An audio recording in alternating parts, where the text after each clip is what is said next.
Shalom Godly Family, yuk kita nikmati teh hangat. Teduhkan hati, hadirkan semangat.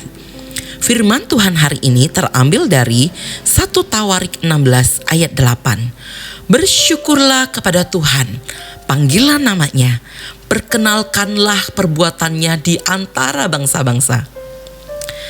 Godly Family, Melawan Lupa merupakan salah satu program acara TV yang kontennya mengulas kembali peristiwa bersejarah di Indonesia.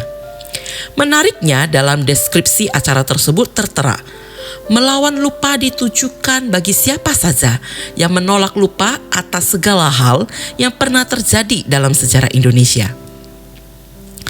Godly Family, melawan lupa juga menjadi tujuan dari 1 Tawarik 16 ayat 8 sampai 36.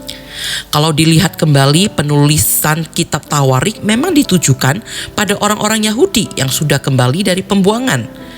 Mereka adalah generasi baru yang tidak melihat penyertaan dan kebaikan Tuhan secara langsung dalam sejarah bangsanya. Salah satu kisah yang diingatkan kembali dalam bagian ini tentang kesuksesan Daud dalam mengembalikan tabut Allah ke Yerusalem. Perjalanan tabut terbilang cukup panjang.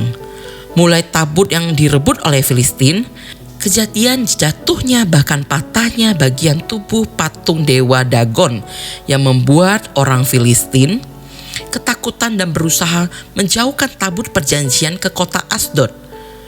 Munculnya bencana nasional yang membuat orang Asdod ketakutan, sampai akhirnya keputusan mengembalikan tabut ke Israel. Kisah panjang perpindahan ini dilanjutkan dengan kemunculan tabut di daerah Bet Semes yang mematikan 70 orang.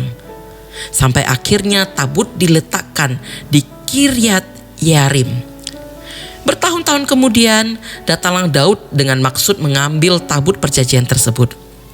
Kematian Uza yang menyambut tabut yang hampir jatuh ke tanah membuat Daud memutuskan untuk meninggalkan tabut di rumah Obed Edom, orang Gad. Perjalanan perpindahan tabut berakhir sampai Daud berhasil memindahkan tabut ke Yerusalem.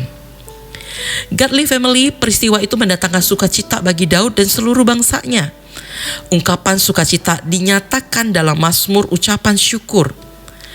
Ada dua hal penekanan penting dalam Mazmur ucapan syukur ini. Yang pertama, ingatlah kebaikan Allah. Yang kedua, ceritakanlah kebaikan dan kemuliaannya. Umat diajak untuk mengingat kembali karya keselamatan yang Allah kerjakan dan perjalanan sejarah yang pernah dialami bangsa ini bersama Allah. Bukan hanya mengingat, mereka juga harus mengabarkan keselamatan daripadanya dan menceritakan kembali kemuliaan dan perbuatan-perbuatan Allah. Kedua penekanan ini akan membantu melawan lupa atas kebaikan Allah bagi Israel. Godly Family, sebagai umat yang telah menerima keselamatan melalui pengorbanan Kristus Yesus, pastinya banyak sekali kebaikan Tuhan yang telah kita alami dan terjadi dalam perjalanan hidup kita. Pertanyaannya, masihkah kita mengingat kebaikan demi kebaikannya itu? Sudahkah kita menceritakan kebaikan dan kemuliaannya? Mari kita belajar melawan lupa dengan mengingat kembali segala kebaikannya dan menceritakannya pada orang-orang di sekeliling kita. Kiranya Tuhan menolong kita. Tuhan, tolong kami untuk tidak lupa akan kebaikan-Mu. Tolong kami untuk terus mengingat pilar-pilar kebaikan Tuhan. Pilar-pilar yang sudah Tuhan tempatkan di dalam hidup kami, yang menjadi cerita dan kisah kami di masa lalu. Tolong kami untuk menceritakan kebaikan itu bagi orang-orang di sekeliling kami. Amin.